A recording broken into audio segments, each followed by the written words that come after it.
Voilà. Bonjour tout le monde. Alors, comme d'habitude, la même question. J'espère que tout le monde va bien. Ve'ezrat Hashem. Je voulais vous parler, dans ce shiur-là, je crois que je vous en ai jamais parlé encore, mais d'une mida essentielle qui s'appelle Simat Lev. Simat Lev. Simat Lev. Le Rav Shmulevich dit Yesod ze ou shoresh shel kol bniat adam. Ce principe dont je vais vous parler, il dit ou shoresh, c'est la racine de toute la construction de l'être humain. Un homme ne peut pas se construire s'il n'a pas cette aptitude à être simatlev. Simatlev, traduction, c'est mettre, place ton cœur. Place ton cœur. Ça, c'est la traduction mot à mot, disons. Et puis, il faudrait savoir, le placer où, le cœur? Sur la table, où le placer? Alors, on pourrait trouver d'autres traductions qui vont donner un peu plus de sens. Je pourrais dire, ouvre les yeux. Réalise. Réalise. Réalise quoi? Réalise ce que tu fais. Réalise ce que tu vois. Réalise ce qu'on te dit. On te dit des choses. Tu vis des événements. Hachem, vous savez, on réalise pas à quel point Hachem nous parle à longueur de journée. Chaque juif, ça s'appelle Ashgaha Pratit, chaque juif, Hachem lui parle à longueur de journée pour l'aider à construire sa vie spirituelle, à construire son être spirituel, à longueur de journée. À travers quoi Hachem nous parle? À travers tous les messagers qu'il a. Évidemment, à travers nos parents, à travers nos rabbanim, à travers nos enseignants, à travers nos amis, à travers les événements auxquels on assiste. Chacun de nous assiste aux événements auxquels il doit assister. Des fois, on peut être deux à marcher dans la rue, un regarde à droite, un regarde à gauche. Il y a une scène qui vient de se passer à droite. Celui de droite l'a vu, celui de gauche, à ce moment-là, l'a pas vu. J'ai vu ce que j'ai vu? Non. C'est que lui ne devait pas voir et toi, tu devais voir. À travers une affiche. Tiens, tu tombes sur une affiche. À travers un livre, tu ouvres un livre. À travers un article. À travers une émission. À longueur de journée, en vrai, Hachem te parle. Mais une chose, Simlev. Réalise. Réalise ce qu'on vient de dire te concerne. Ce que tu viens de voir te concerne. Tu as assisté à une scène, ça te concerne. Peut-être que toi, tu réagis justement de cette manière. Ouvre les yeux. Voilà, toi qui es un peu coléreux, on te fait assister à une scène d'une grande colère, d'une grande violence, de colère. Ah, regarde, tu sais quoi? Cette personne qui s'est mise en colère, tu as vu comment il est devenu tout rouge, tu as vu comment il avait l'air cruel, tu as vu comment il avait l'air violent, tu as vu comment il avait l'air de perdre complètement le contrôle de lui-même, tu as vu comment il s'est mis à trembler, tu as vu. Mais tu es exactement comme ça quand tu te mets en colère. Voilà. Tu as été l'occasion de voir ça. Attention maintenant. Tu as dit une blague. Tu l'as vexé. Tu lui as dit une blague. Mais regarde comment il a pâli. Réalise ce que tu viens de dire. Tu lui as donné un surnom, ça l'a vexé, réalise. T'as cru que c'est une blague, c'est pas une blague. Il vient de te faire une allusion. Comprends ce qu'on t'a dit. Ça qu'on appelle simatlev. Tu agis, réalise. Réalise où tu es. Réalise où tu es. Il y a des gens qui, dans un enterrement, en plein enterrement, trouvent le moyen de faire des blagues. On entend des scènes de rigolade dans des enterrements, mais c'est un enterrement. C'est un enterrement. Surtout quand c'est des enterrements. Alors allez-nous, en retour de vacances. J'ai eu 2-3 fois l'occasion. En retour de vacances, fin août, début septembre. Des gens tout bronzés et qui assistent à un enterrement. Quelqu'un est mort pendant les vacances. Eh bien, il y a les quelques proches qui sont là autour du cercueil et tous les autres sont en train de raconter leurs vacances. Ils se racontent leurs vacances. Et il y a des moments de rire. Mais réalise, c'est un enterrement. Et il n'y a pas que lui qui meurt dans le monde. Quand quelqu'un est en enterrement, au moins c'est un moment de réaliser le sujet de la mort. Ah, le sujet de la mort. C'est vraiment un sujet qui concerne tout le monde. Même les tzadikim, jusqu'à ce que vous attachiez le Mashiach. Mais même les tzadikim finissent par mourir un jour. Alors c'est l'occasion. Tu veux pas réfléchir à la mort tout le temps, ça te démoralise. Mais au moins, si tu as un enterrement, au moins c'est l'occasion. Ça on appelle simatlev. Eh bien, dans toute la Torah, nous voyons comment les tzadikim se sont réalisés, se sont construits, parce qu'ils ont eu simatlev. Ils ont mis leur cœur. En fait, je vous ai demandé tout à l'heure, ils placent le cœur où? Place ton cœur où? Eh ben en fait, on pourrait dire place ton cœur sur ta tête. Voilà, tu prends le cœur et tu le mets sur la tête. Tu prends le cœur. Simatlev, c'est fais la connexion. Fais la connexion entre ton cœur, tes sentiments et ton sechel, ton intelligence. Et tu vas réaliser peut-être que ce que tu ressens, ce que tu vis, il y a un message dedans. On voit, cet appel à Simatlev, il est dit, on voit que Moshe Rabbeinu, dans le Sefer Dvarim. Le Sefer Dvarim, Mishneh Torah, c'est un Sefer, il a duré peu de temps. Alors que Bereshit a duré 2000 ans, le Sefer Dvarim, il a duré combien? Tout le gros livre de Dvarim, du début jusqu'à la fin, il a duré 37 jours. 37 jours, tout ce livre Dvarim, que nous on lit en 2-3 mois. 37 jours. C'est Moshe Rabbeinu qui a commencé le Rosh Chodesh Shvat. Moshe Rabbeinu a commencé à parler, et il a terminé ses derniers mots le jour de sa mort. C'était quand? Le 7 Adar. Donc de Rosh Chodesh Shvat au 7 Adar, tu as 37 jours.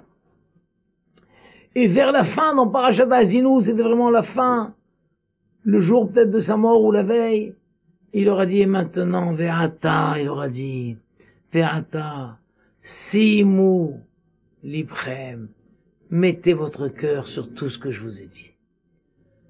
Ça fait plus d'1 mois que je vous parle. Je vous en prie. Je vous en prie. Que ça rentre pas d'une oreille, que ça sort pas de l'autre. Simu, Livrem, placez votre cœur. Placez votre cœur, réalisez. Tirez des conséquences de tout ce que j'ai dit pour l'organisation de votre vie. Une vie de Torah, une vie de mitzvot. Chassez la frivolité, la futilité. Une vie construite. Si quelqu'un n'est pas Samlev, et on voit. Tiens, il y a un passou qui dit, Atzadik avad ve'en ish sam el libo. Atzadik avad, il y a un passou qui dit comme ça, le tzadik est mort et personne, voilà, ve'en ish sam el libo, et personne ne met ça sur son cœur, ne réalise. Voilà, il y a un tzadik qui est mort, réalise combien de Torah est perdu, combien de midot tovot sont perdus, réalise combien le monde a perdu de lumière, réalise. Et vois ce que tu peux faire pour compenser. Qu'est-ce que tu peux prendre sur toi? Mais on voit encore une fois, on revient à l'expression Samalibo. Moshe Rabbeinu a dit, Vata, Simou, les frères. Atzadik Avad Ve'anish, Samalibo. Pareil, tiens, on voit dans Parashat Vaera, lorsque Moshe Rabbeinu, quand il a annoncé que la grêle va venir. Alors Moshe Rabbeinu a dit, voilà, maintenant, la grêle, ça va être la 7e plaie. 7e ou 8e plaie? La 7e plaie. Et alors Moshe Rabbeinu leur a dit, attention, maintenant, il va y avoir une grêle terrible, terrible, qui va détruire toutes les productions, tous les champs, tout ce qui a poussé. Mais Hachem ne désire pas tuer les animaux, ni tuer les êtres humains. C'est pourquoi, vite, rangez, ramenez vos animaux, mettez dans les tables tous les animaux, ramenez tous les travailleurs des champs, mettez tout le monde à l'abri. La Torah dit là-bas, tout celui qui a craint la parole d'Hachem a fait ça. Il a mis à l'abri ses animaux, il a ramené tous les travailleurs des champs. Ve'acher l'osam alibo, encore une fois, mais ceux qui n'ont pas eu Simatlev, ceux qui n'ont pas prêté attention à ce qui venait d'être dit, ont laissé dans les champs les animaux, les travailleurs, et la grêle est venue, la grêle s'est abattue, non seulement la grêle a détruit toutes les récoltes, mais elle a tué des animaux, elle a tué des êtres humains, des employés qui étaient restés dans les champs. Pourquoi? Asher lo sam alibo. Alors on allait chez Mustapha, chez Mohamed, chez Kadour. Elle dit, mais t'as laissé tes animaux? Mais il avait dit, l'Ossam Tilev, l'Ossam Tilev, j'ai pas prêté attention à ce qu'on m'a dit. Comment t'as pas prêté attention? Tiens, comme le grand fumeur. Le grand fumeur, il ouvre un paquet de cigarettes, et il voit, attention, fumer tue. Il dit, fumer tue, et pourtant il prend la cigarette, il allume, hein. Mais quand on lui dit, mais fumer tue, il prête pas attention. N'allez pas me dire que le gars, il fume et il est prêt à mourir pour une cigarette. Ah, pas possible, ça. Non! Il croit que bon, même fumer tue, bon, ça tue pas tout le monde. Et puis même si ça tue les autres, mais pas moi. Mais non. Mais non. Et pourtant, il connaît autour de lui peut-être des gens qui sont morts d'avoir trop fumé.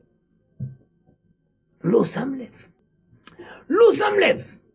Il ne finira par être samlev que peut-être que à la première crise. L'eau, quelque chose, une radio du poumon, quelque chose. Mais t'as été prévenu pourtant. Ouais, c'est une chose incroyable, ça. Il faut savoir, en vrai, je vais vous dire, tout le monde est prévenu. Quand quelqu'un dit, ben, on m'a jamais prévenu, c'est pas vrai. C'est pas vrai. Hachem, il prévient. T'as été prévenu. À travers une émission de télé où t'as vu ça, à travers une rencontre, à travers un article de journal, à travers ce qu'on t'a dit, à travers ce que t'as observé dans la rue, t'as été prévenu, c'est pas vrai. Tout le monde est prévenu. Seulement quoi? L'Ossam Talev. T'as pas réalisé. T'as pas réalisé que ça te concerne. Et c'est ça que Rav Shmulevitch a dit. Quand un homme réalise que ça le concerne, alors il a dit c'est le Yesod, c'est le Yesod Ze ou Shoresh Shel Kol Bniat Adam. Ce Yesod, ce fondement-là dont on vient de parler, c'est la racine de toute la construction de l'être humain. La Gemara raconte, il y a un élève de Yeshiva, dans ma série Shvuot, d'Afhé. C'est pas une histoire, c'est un cas, disons. Un cas d'école. Un élève de Yeshiva. Était avec ses amis ou quoi. Oh, il a touché un lézard mort. Le lézard, ça fait partie des animaux qui rendent impurs quand on les touche. Il a touché un lézard mort. Donc qu'est-ce qu'on fait quand si quelqu'un a touché un lézard mort, Alors à l'époque, il devait aller au mikvé, se purifier. Et il a surtout pas le droit en attendant d'aller au Beth Amikdash. Voici que notre ami, après avoir touché son lézard mort, il va au Beth Amikdash avec ses amis. Et il se trouve en plein Beth Amikdash, et un de ses amis lui dit, mais t'as pas touché un lézard mort, toi? Oui. Mais t'as pas appris à l'Yeshiva que quelqu'un qui touche un lézard mort, il devient tamé? Ben, je sais très bien. Et t'as pas appris que quelqu'un qui est tamé n'a pas le droit de rentrer au Beth Amikdash? Ben, je sais très bien. Mais alors, qu'est-ce que tu fais là? T'es tamé? Ah! Et Rachid dit là-bas, l'Osam Alibo. Il n'a pas réalisé que tout ce qu'il connaît, mais il est maintenant dans le cas. Il a appris que quelqu'un, Rachid dit là-bas, il a appris chez le Rav que quelqu'un qui touche un lézard tamé, un lézard mort devient tamé. Il a appris que quelqu'un qui est tamé n'a pas le droit de Beth Amikdash. Il se rappelle qu'il a touché le lézard mort. C'est pas qu'il a oublié. Mais avec tout ça, il n'a pas réalisé qu'il y a toutes les composantes qui font que lui, il est tamé. L'Osama Libo, Rachid dit. Ben alors c'est toi. Donc ça te concerne. C'est ton cas. Tu es tamé. Sors vite d'ici. On pourrait croire que c'est ridicule, mais c'est pas ridicule. C'est pas ridicule. On va demander à quelqu'un une histoire. Qu'est-ce que tu penses à quelqu'un qui ferait comme ça et qui aurait réagi ça? On va dire, oh là là, ben quelqu'un qui agit comme ça, pour moi c'est un pourri. Mais c'est ce que t'as fait toi-même pourtant. On voit, tiens. David Ameller lui-même, avec toute l'histoire avec Bathsheba, etc., il a fallu que Nathan Hanavi vienne et lui dise, dis-moi David, il y a quelqu'un qui possède des troupeaux autant qu'il veut. Et il y a un voisin qui n'a qu'une seule chèvre. Et de cette chèvre, il obtient la quantité de lait pour nourrir sa famille tous les jours.